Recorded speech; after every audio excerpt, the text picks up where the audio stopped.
రేపు release అవబోయే Jurassic world rebirth గురించి చాలా మందికి క్లారిటీ ఇస్తానని చెప్పాను కదా. ఇంతకు ముందు టెస్ట్ స్క్రీనింగ్స్లోని, ఫైనల్ రిపోర్ట్లోని అండ్ ఎర్లీ రివ్యూస్లోని కాస్త మిక్స్డ్ రెస్పాన్స్ వచ్చిందని చెప్పి మొన్న వీడియో చేశాను. సూపర్ మ్యాన్ యొక్క స్టార్టింగ్ 30 minutes యొక్క స్క్రీనింగ్ జరిగినప్పుడు కూడా ఆ రివ్యూస్ కూడా క్లియర్గా ఆ వీడియోలో ఎక్స్ప్లెయిన్ చేశాను కదా. సో ఆ టైంలోని చాలా మంది క్రిటిక్స్ కానీ అండ్ స్టూడియోస్ వాళ్ళు చూసినప్పుడు కాస్త మిక్స్డ్ ఒపీనియన్స్ని తెలిపారు. మరి అక్కడ వాళ్ళు ఇచ్చిన రిపోర్ట్స్కి ఇప్పుడు క్రిటిక్స్ కూడా ఎగ్జాక్ట్గా సేమ్ ఒకటే చెప్తున్నారా, ఏమైనా మారాయా? అండ్ ముఖ్యంగా ఈ మిక్స్డ్ మాత్రమే కాకుండా పొగిడే రివ్యూస్లోని అంటే పాజిటివ్ రివ్యూస్లో కొంతమంది టాప్ రివ్యూవర్స్ కూడా ఉన్నారు. ఎంపైర్ మ్యాగజైన్ అనే కాదు, చాలా మంది తెలిసిన రివ్యూవర్స్ కూడా కాస్త పొగుడుతో చెప్పారనమాట. అంటే రీసెంట్ ఫిలిమ్స్ కన్నా కాస్త బెటర్ గా ఉందని చెప్పి. అండ్ ముఖ్యంగా రాటెన్ టొమాటోస్ యొక్క స్కోర్ లో కూడా థర్డ్ ప్లేస్ లో ఉందన్నమాట. జురాసిక్ పార్క్, జురాసిక్ వరల్డ్ తర్వాత థర్డ్ ప్లేస్ లో. రిమైనింగ్ అన్ని తక్కువే. కాకపోతే ఇప్పుడు ఈ విధమైన రెస్పాన్స్ రావడానికి గల కారణాలు ఏంటో కూడా క్లియర్ గా ఎక్స్ప్లెయిన్ చేస్తానని చెప్పాను కదా. ముందుగా క్రిటికల్ అక్లెయిమ్డ్ డైరెక్టర్ అయిన గ్యారెత్ ఎడ్వర్డ్స్ గారు కాబట్టి కంప్లీట్ గా పాజిటివ్ ఒపీనియన్స్,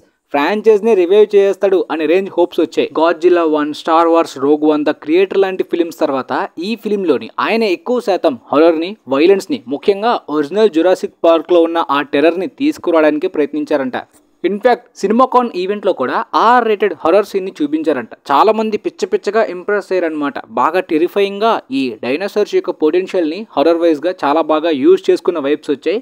ఆ సినిమాకాన్ ఈవెంట్లోని చూపించిన సీన్, ఆ మ్యూటేటెడ్ డైనోసార్ ఆ డీరెక్స్ ల్యాబ్లో అందరినీ చంపుతుంది కదా, ఆ సీన్ని చూపించారు. ట్రైలర్లో కూడా ఆ సీన్ చూపించారు. కానీ ఈవెంట్లో వాళ్ళందరూ మాట్లాడుకున్నంత టెరిఫైయింగ్గా ఆ వైలెన్స్ అయితే ట్రైలర్లోని కనిపించలేదు. స్టూడియోస్ ఈ R-rated వైలెన్స్ని కంప్లీట్గా యాక్సెప్ట్ చేయలేదన్నమాట. ఎందుకంటే ఎక్కువ కలెక్షన్స్ని కలెక్ట్ చేయగలిగే పొటెన్షియల్ ఉన్న ఫ్రాంచైజ్ ఇది. అది PG-13 లేదంటే అండర్ 18 సర్టిఫికేట్ అయితే మాత్రమే అది ఎక్కువ మంది పాపులేషన్ని టార్గెట్ చేయగలిగే పాసిబిలిటీస్ ఉంటాయి. ఒకవేళ 18+, 16+, R-rated అయితే మాత్రం పక్కాగా ఎక్కువ పాపులేషన్ని టార్గెట్ చేయలేరు కాబట్టి కలెక్షన్స్ తగ్గిపోతాయి. కాబట్టి స్టూడియోస్ ఇలాంటి రిస్క్స్ని తీసుకోరు, ముఖ్యంగా బిగ్ బడ్జెట్ ఫిల్మ్స్లోనే. అండ్ ఇన్ఫాక్ట్ గ్యారెత్ ఎడ్వర్డ్స్ యొక్క డైరెక్టర్ కట్లోని డ్యూరేషన్ ఎక్కువ ఉంటుందా అంటే కాదు గైస్, అంతకన్నా తక్కువగానే ఉంటుందంట. కానీ స్టూడియోస్ ఇంకొన్ని సీన్స్ని ఎక్స్ట్రాగా యాడ్ చేయమన్నారంట. చాలా వరకు తక్కువ డ్యూరేషన్స్ ఇనఫ్ అయిపోతాయి అనమాట. నార్మల్ ఆడియన్స్ కానీ, ఫ్యామిలీస్, కిడ్స్ కానీ ఎక్కువసేపు థియేటర్స్లో ఉండకుండా ఫాస్ట్గా వెళ్ళిపోవడానికి. కానీ ఆ హారర్ R-rated సీన్స్ని తొలగించిన తర్వాత రీప్లేస్ చేయడానికి ఎక్స్ట్రా సీన్స్ వల్ల డ్యూరేషన్ కాస్త ఎక్కువైందని చెప్పారనమాట.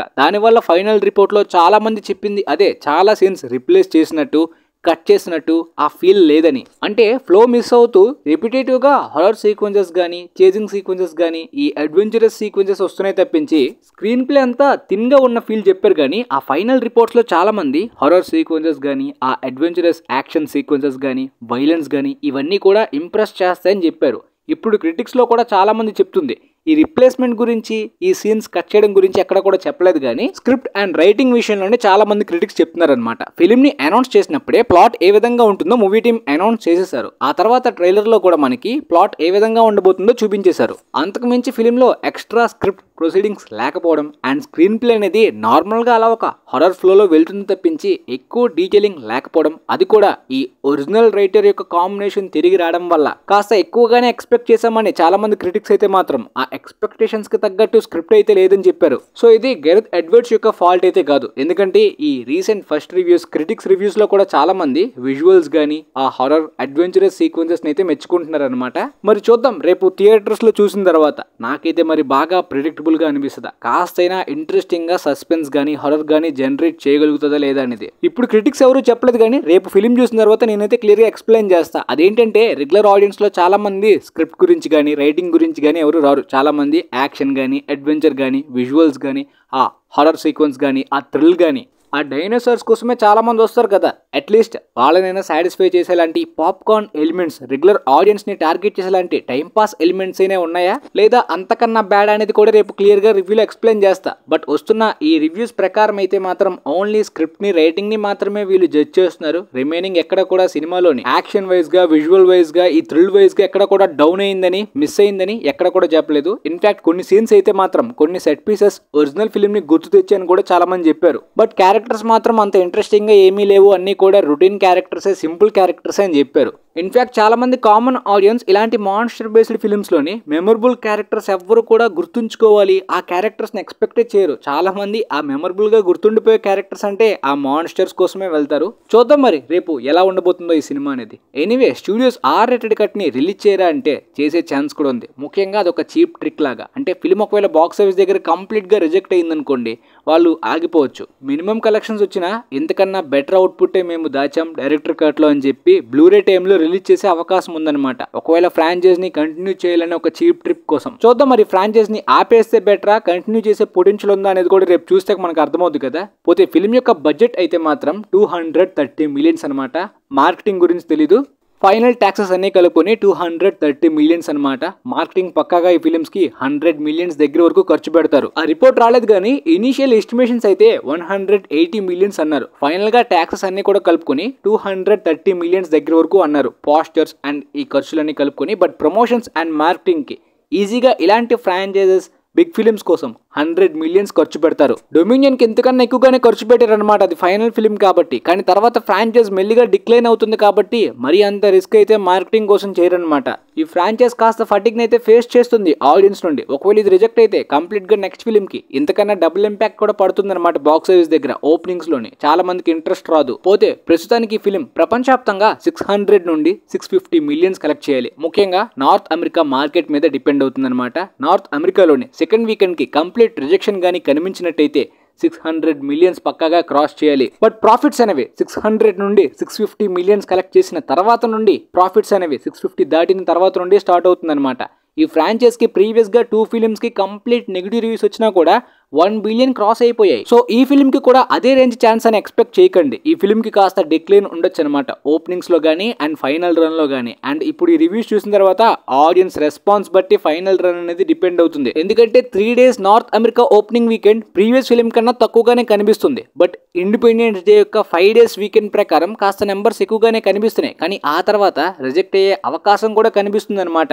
అలా నార్త్ అమెరికా ఒకవేళ హ్యాండ్ ఇచ్చినా ఓవర్సీస్ మార్కెట్స్ అస్సలు హ్యాండ్ ఇచ్చే అవకాశం లేదు. ఈ ఫ్రాంచైజ్ కున్న బ్రాండ్ కి మినిమం ఆ కలెక్షన్స్ ఈజీగా వచ్చేస్తాయని అనిపిస్తుంది. బట్ ఓపెనింగ్ వీకెండ్ లో ఓవర్సీస్ లో కూడా మరి ఆ రేంజ్ బుకింగ్స్ ఎక్కడ కూడా కనిపించట్లేదు.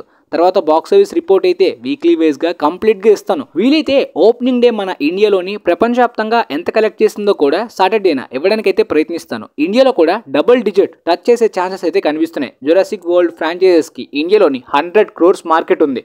బట్ ఈ ఫిల్మ్ 100 crores ని అచీవ్ చేయడం కష్టమే అనిపిస్తుంది. ఎందుకంటే జూలై మంత్ అంతా కూడా క్లాష్ లో ఉంది కాబట్టి. ఇక రెమ్యూనరేషన్ ప్రకారం స్కార్లెట్ జోహాన్సన్ ఈ ఫిల్మ్ కోసం 12 to 15 మిలియన్స్ దగ్గర వరకు తీసుకున్నారంట.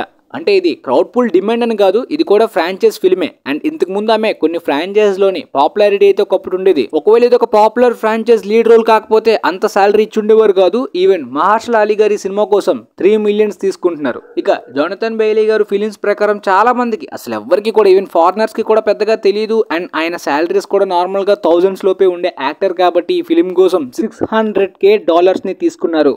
ఈవెన్ క్రిస్ ప్రాట్ గారి సాలరీస్ కూడా ఇనిషియల్ జురాసిక్ వరల్డ్ టైంలోని కేవలం 10 మిలియన్స్, 12 మిలియన్స్, 14, లాస్ట్ ఫిల్మ్ కి 15 మిలియన్స్ తీసుకున్నారు అంతే. ఫైనల్ ఫిల్మ్ కి 20 మిలియన్స్ ఇద్దాం అనుకున్నారు. చాలా మంది యాక్టర్స్ కి కాస్త సాలరీస్ పెంచుదాం అనుకున్నప్పటికీ అన్నెసరిగా చాలా ఖర్చులు ఎక్కువైపోయాయి డొమినియన్ కి. దానివల్ల బడ్జెట్ ఎక్కువైపోయింది. కాస్ట్ మెంబర్స్ కూడా ఎక్కువైపోయారు కాబట్టి పెంచలేదన్నమాట. పోతే ఈ ఫిల్మ్ కంప్లీట్ గా రీబూట్ అంటే అసలు రీబూట్ కాదు. ఇది ప్రీవియస్ పార్ట్ అయినా కొన్ని ఇయర్స్ తర్వాత స్టోరీ కంటిన్యూ అవుతుంది అనమాట. సేమ్ ప్రపంచంలోని సేమ్ ఫ్రాంచైజ్లోని సేమ్ స్టోరీలోనే కంటిన్యూ అవుతుందన్నమాట.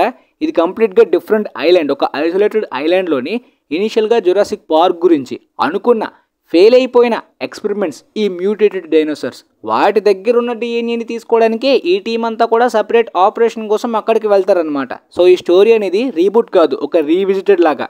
సో మీ ఫ్రెండ్స్లో ఎవరైనా డౌట్స్ ఉన్న వాళ్ళకి, ఈ ప్రాజెక్ట్ గురించి తెలుసుకుందాం అనుకునే వాళ్ళకి కూడా వీలైతే షేర్ చేయండి. ఈ ఇన్ఫర్మేషన్ యూజ్ అవ్వచ్చు అనుకుంటున్నాను. And thanks for watching guys.